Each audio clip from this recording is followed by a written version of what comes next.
there's a whole new game and a whole new world of SEO. And how do you make sure that Google talks to you? And how do you make sure that what your interface provides back to Google, Google considers relevant, engaging, etc.?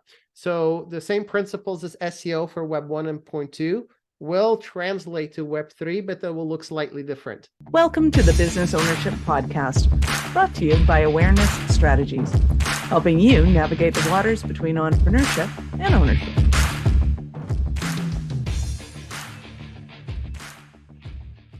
Hey there, peeps. This is Michelle Nedelec, and I'm super glad that you're here with us today because I am here with my most amazing guest, Alexander. Alexander, thank you so much for being here with us today.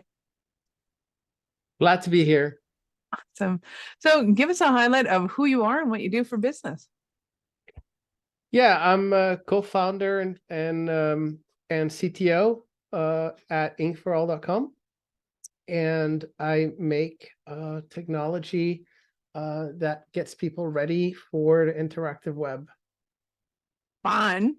So before we figure out what the interactive web is, how did you get into all of this?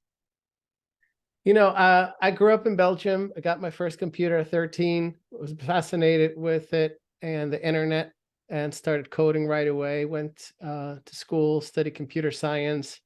But as soon as I got out, I got a job in an internet marketing company. And at that time, it was just a marketing company.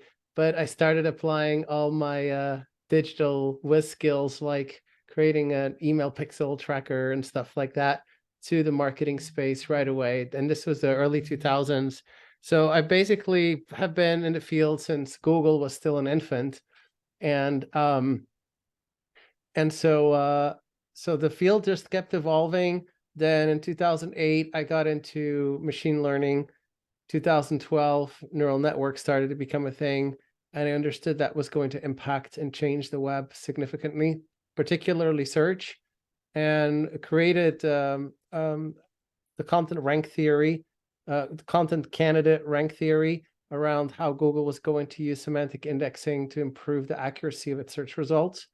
And that turned out to become a very successful enterprise SEO agency, which is still operational today, which we sold in November 2021. And then out of that company, we spun out the technology for optimizing content. And in the last year, we've been trying to marry that to the generative AI use case. And we have seen that really blow up in the space in terms of popularity in the past few months. So with all that and the incumbents going into that market, being all excited about it, we have put our sights on what that all means for businesses and how we can help them be successful in this new era. Because what is starting right now is Web 3.0, not the one that was all hyped with blockchain kids, but the one that's actually going to happen, which is going to be all around hyper personalization, conversational, and digital identity. So yeah, Web 3. Nice. So without confusing anybody too much, let's go into just what your perspective of Web 3.0 is, what you mean by interactive web space, and we'll just kind of break this apart for people, because I know some people are totally ingrained in this and they're like, yes, this is the new best thing, this is awesome, and other people are going, I said, what? Absolutely. Absolutely. So look, we have all seen that like Bing and Google have added chat, and it's competing with search, right? And so Web 1 and 2, Web 1 is the static web, Web 2 is the dynamic web. Web 2 unlocked for us blogs, e-commerce stores, whatever, community-driven sites, social media websites, and the end of the world. So yes, for those of you who don't remember, once upon a time, websites were exactly that, a static page that you looked at, you read, and then you went somewhere else like a newspaper to go and find the address. Yeah. So Web 1 and 2 can be indexed because they're an actual page that a browser can crawl. Yeah. But if you look at the future of SEO and search, you're looking at it and you say, well, it's now chat. Well, the chat, where does it get its information from? It's generic, and so forth. So Chat needs to be able to somehow index the website and talk to the website and then have a conversation with it. But that opens a can of worms around who owns the content. So like if Google is talking about Disney and it had like a cutoff date for learning from Disney on its general model, or it is scraping the Disney website to give answers in its chat answer and they're not attributing it to some way, then Disney can get really pissed off because that's their brand and they're using their brand's content to make money with advertising, right? So that's a big problem. So the solution in that is going to be in the form of, APIs that you're going to have on your website that will connect your website to the interactive web. And it basically, in very simple terms, it allows a large language model like Google's Bard or Microsoft's Bing chat to connect to your website and ask it relevant questions. So for example, you could say, well, my store is at capacity right now and I'm going to close. So it can give you like, it can let the search engine ask your website, hey, what's going on right now? Your site answers relevant information controlled by you back to the search engine, and then the search engine can use that to create an interactive experience. But it doesn't stop there. Also, people that do come to your website can now have interactive experiences as well. We're going to see the web become a lot more interactive. For example, you'll be able to read an article and just have a conversation with it. Or you can come to, let's say you want to buy a car at Toyota and you want to compare some models, but instead of browsing like 10 pages to figure out what you need, you could just ask Toyota, say, hey, tell me what the differences are between your models. And hey, while you're at it, can you compare your features to that of the Nissan? And so what would happen is if it's the search engine, it would say, oh, I'll get the Toyota information from Toyota and I'll get the Nissan information from Nissan through this interface. And so when that becomes a thing, what you'll notice is that Web 1 and 2 traffic, if you're not yet on Web 3, what you'll notice is that your SEO traffic in the next 4 years will decline by 50%. And you're like, where's all that traffic go? Well, it's going to be eaten up by Web 3 type of interactive conversations. And so businesses need to get ready for that. They need to prepare for that. By building these connecting tissues with their brand, and in that there's a whole new game and a whole new world of SEO. And how do you make sure that Google talks to you? And how do you make sure that what your interface provides back to Google, Google considers relevant, engaging, etc.? So the same principles as SEO for Web 1.2 will translate to Web 3, but they will look slightly different. If you want to get a head start with what Web 1 and 2, because Web 3 is just starting now, you want to be in touch with a company that has their finger on the pulse of what's really happening in the SEO space, then there's no better place than inkforall.com. We have a great community. You can ask us questions and you'll get access to that thought leadership and the best technology for semantic optimization that there is available today. Nice. So other than chatbots and things like that and artificial intelligence going into those conversations, what else do you see as being part of that?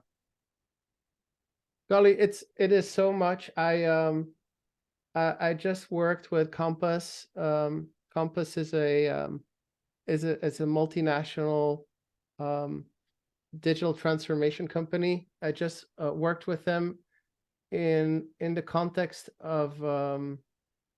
of an AI conference they're going to have on a book, and I'm going to provide one chapter in that book, and it's about the impact on industries. And when you look at it industry by industry, there is no industry this will not touch. Plain and simple. Mm-hmm. But I've given this some thought, and I'm still working through this, to be honest. A lot of this is a lot of this is evolving and like getting more and more clear to me. Mm-hmm. But I would say a lot of people are imagining what the future will be like, and right now my mind is leaning towards something like capitalism on Adderall. So Describe. so right now we all agree that the world moves a lot faster than maybe our grandparents. Right? It's a lot faster than my grandparents. Right? And so now it's really hard to imagine what, and if you had to put a number on it, maybe you say like it's 4 times faster or 10 times faster. I don't know, what, pick a number. Interesting right? stat though. It took, so to kind of put numbers on this for people. I think offhand, it was the telephone took 100 years from its inception to being a household reality. Google took something like 5 years. And ChatGPT took 5 days to get over 1 billion users. Yeah, they took It is substantially faster. yeah, I think they took 2 months to get to 100 million global active users. Okay. And I think they only took like 5 days to get over 1 million active users. Yeah, it was insanely fast.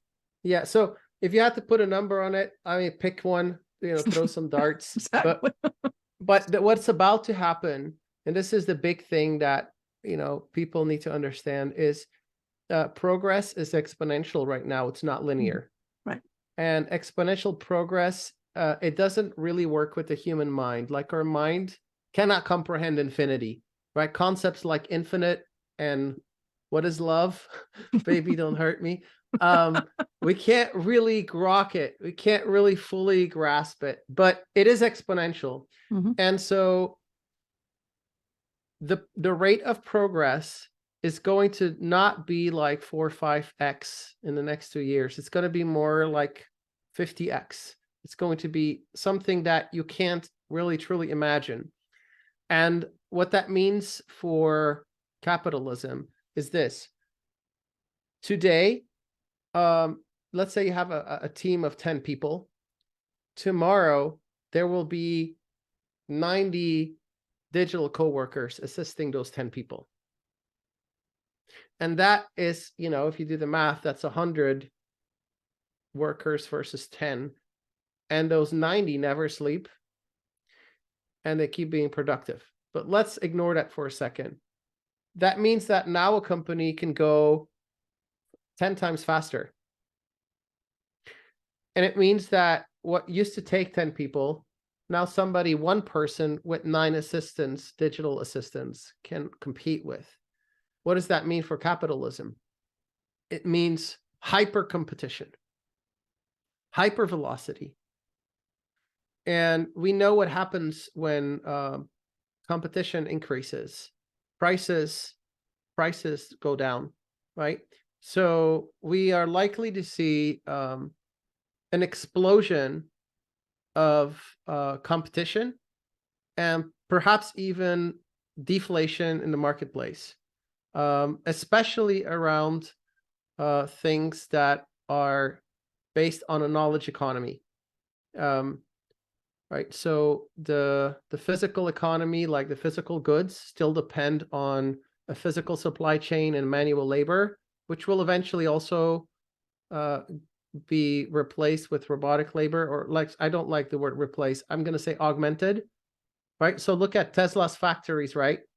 Compare that to the Ford factory like 100 years ago. Compare the Tesla factory. There's like one dude there overseeing like 100 machines and pushing buttons. And in the past, you had like 100 people assembling every nut and bolt. So this is what I mean, like with capitalism on Adderall. It's just that everything will just go so much faster. And companies that do not adopt Web3, companies that do not adopt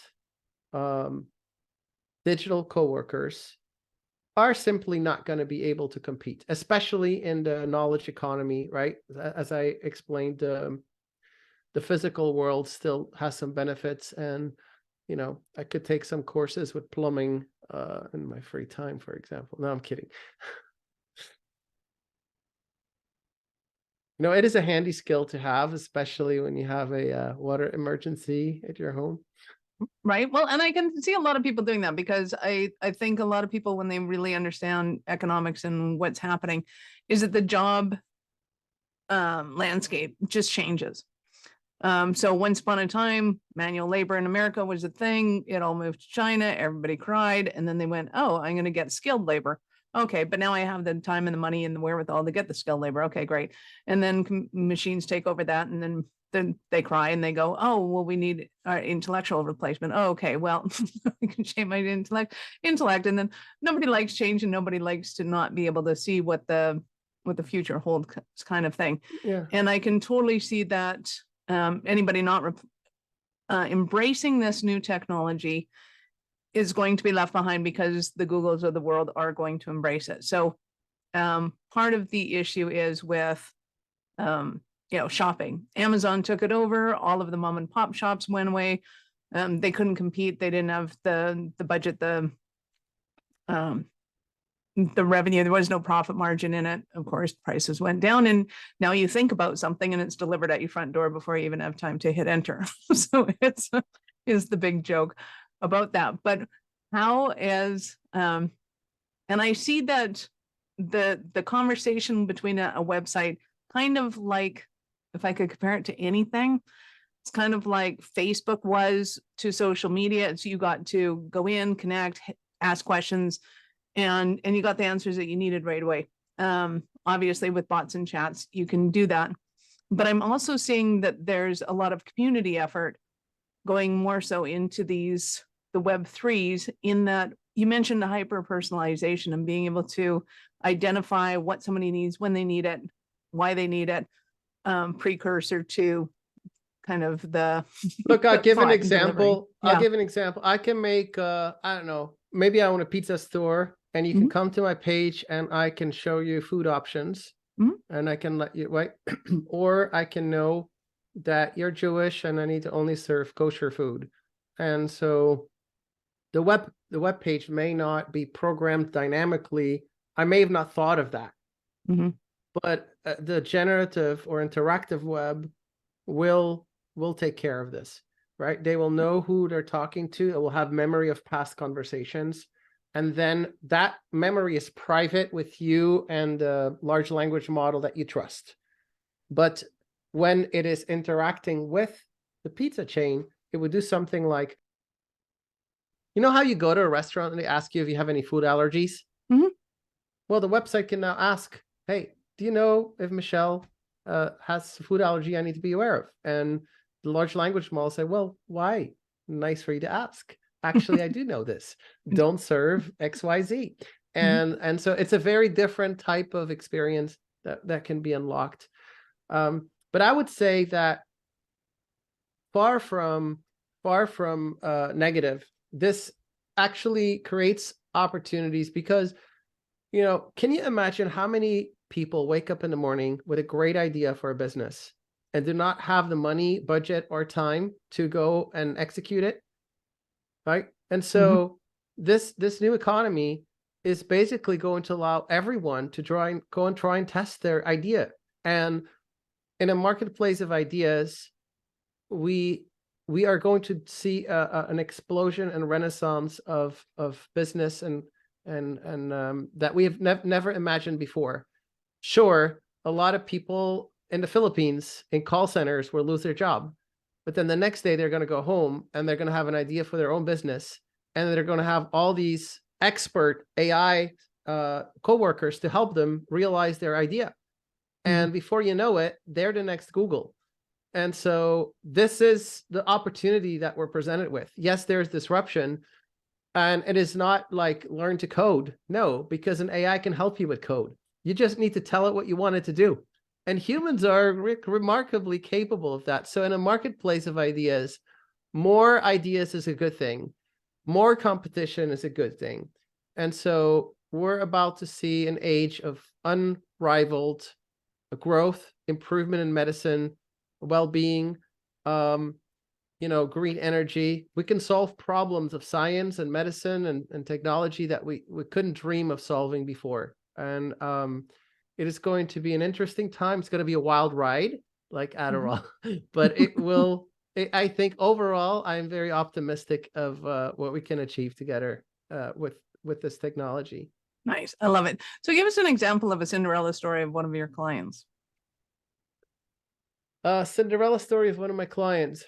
Well, we at the SEO agency that we worked, we applied semantic optimization to give Google what it's looking for, and one of our clients grew their SEO traffic by more than 10 million visitors per month, Wow. and that's a Fortune 100 company.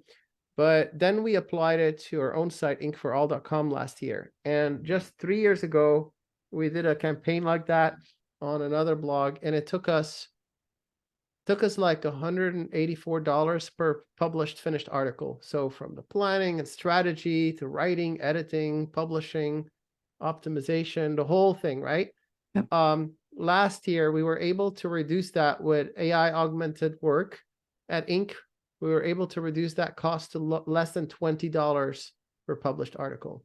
That's a 10x reduction, which means that with just 7 writers, we were able to complete about 1,000 pieces of high quality optimized content per month. And we put that on our site, and it took us how long? I think 16 weeks to go from 100,000 visitors a month to 1.3 million visitors a month. Wow. So talk about print money button. Nice. But there's 2 stories in there. Mhm. There's one, the Cinderella story is you don't have to go broke on paid media. You can go to inkforall.com and do this yourself and benefit from this technology and grow your site. But Cinderella story number 2 in that is really that we were able to reduce the labor cost 10x. Well, that's not just what happened. We just ended up hiring 10 times more people, because once you can get more reach, you don't scale down, you scale up. And I believe that in the coming year, Ink for All is going to do some stuff that's going to bring that cost down another times 10x. So keep an eye out for that, because we truly believe that collaboration with humans in this space is going to be key, and giving people experts at their fingertips is going to be critical. Nice. So when it comes to AI and being able to create things, what about the original content? So I'm assuming that your writers are still kind of looking at it and going, okay, this is a good start, but Yeah. And we need to augment or human Yeah, augmentation. there is. So I'm gonna say this, right? There is no such thing as original content anymore. They've been there saying that is- for years. there is original data Mhm. or original information, and then there's original delivery, which can be timely, time sensitive, culturally sensitive, diversity, inclusive, etc., and how you present it, entertaining, whatever. Sensibilities and tastes of people, intent on an emotional level, changes over time. It changes with culture. So you cannot write a piece of content one time that will always be relevant and entertaining to people. So content needs to be fresh. Now, their generative technology is perfect for that, because it can understand your brand, tone, and voice. And as the time progresses, it can update all your content for you with your brand, tone, and voice. Let's say for whatever reason, society finds mustaches offensive. Let's say all women say, I hate kissing a man with a mustache. It's nasty. And sorry to all the men with mustaches and all the women who do love a man with mustache. I'm just giving an example. But let's say culture decides it's a no-go, right? Well, then obviously you want your brand guidelines to be updated to not offend the new cultural norm. Well, yesterday that didn't exist. It's like 5 years ago, you search for Corona, you get beer. Today you get something different. Things change over time. That's culture. So content changes its delivery style over time, just like fashion. And then information, right? I watched a video of MKBHD reviewing the new Rivian SUV, and it was just like out a day or two ago. And I was thinking about this in a world of AI and everything. And I'm like, somebody could perfectly AI generate this guy's voice, perfectly generate his face and mimic his movement, but they cannot replace his original content. We listen to him because we love his take on the car, his fresh opinion. This was information that was previously unknown. And since we are physical agents that live in the physical world, that have real physical emotions with the real world and real physical impressions, we can be producers of brand new information. And so as long as you have original information and you have original delivery, you can create what is called quote unquote original content. But everything else is just like rehashing of old stuff. That's not going to make it in this new world. You got to offer a service, information, or delivery that's unique if you want to continue be relevant in a Web3 world. Awesome. So I know people are going to want to hear more from you. How did they start their journey with you? Honestly, follow me on LinkedIn or something. Go and try inkforall.com. We're sharing a lot of what I shared on this call with our customers, and I'm sharing a lot on LinkedIn as well. So yeah, please stay in touch, like follow up with this, because it's going to be a wild ride, and businesses do need to be prepared. Entrepreneurs need to be aware of what's coming. I know several executives at large companies that all they have been doing for the last 90 days, every single day, is trying to figure out what AI means for their business, right? And so following me online or whatnot gives you like a front row seat on the conclusions that they come to, as well as that we come to with our original R&D in this field. And there are some product updates that are going to come to Ink. So you're going to want to be first in line to benefit from that with your business. Nice. Love it. So we will, of course, have Alexander's links in the chat notes. So go and check those out. And I get to ask you, at what point in life did you know that you were special kind of crazy enough to think that you could become an entrepreneur? When you grow up in Belgium, you're supposed to eat fries with mayonnaise. But I ate them with ketchup. So even from when I was like 4 years old, 5 years old, everybody started calling me the American. And at its core, the idea of America versus old Western European is that you can be just crazy enough to do things your own way and go your own path in life. I think that's what is at the heart of entrepreneurship, is go and pursue something that you believe in, something that you see that others don't yet see. And that is why America is home to so many wonderful companies, because at the core, there was always somebody out there that was, was a misfit and thought differently about the world. And so I guess it's been part of from my very earliest memories. Nice. I love that. Well, and peeps, that just reminded me that when we're on the precipice of something, it can be scary. It can be terrifying. It's like, oh, I don't understand that. That's when you want to find out the most that you possibly can. Hang around people that are delving into it. Don't think that you've missed the bus on any of this yet. Because you haven't. Oh, it's yet. Just starting. It's just starting. So yeah, get excited about it. Figure out how it applies to you and how you can use it to make your life faster, easier, better. And yeah, let's go out and have some fun with this. I like it. Awesome. Alexander, you've been absolutely awesome. Any last words for peeps? No, just thank you for tuning in. Spending 30 minutes of your day or so with us has been a privilege. I thank you for your time, and I hope you learned something. I love it. Thank you so much for your time. I appreciate it, and I know how valuable it is. Awesome. Peeps, this is Michelle Nedlock. Thank you for being here with us today. Be sure to subscribe to the show and share it with your friends. Comment, start interacting. We need the stuff. And have a little fun with that. We'll talk to you next episode.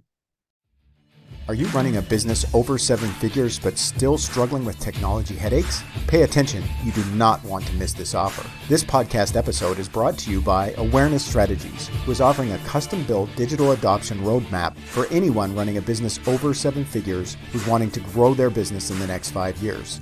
And it's not just a roadmap, they offer full implementation as well if that scares the out of you. Check out awarenessstrategies.com/roadmap for more details today. The link's in the show's notes. Don't regret not doing this. Do it now. That's awarenessstrategies.com/roadmap.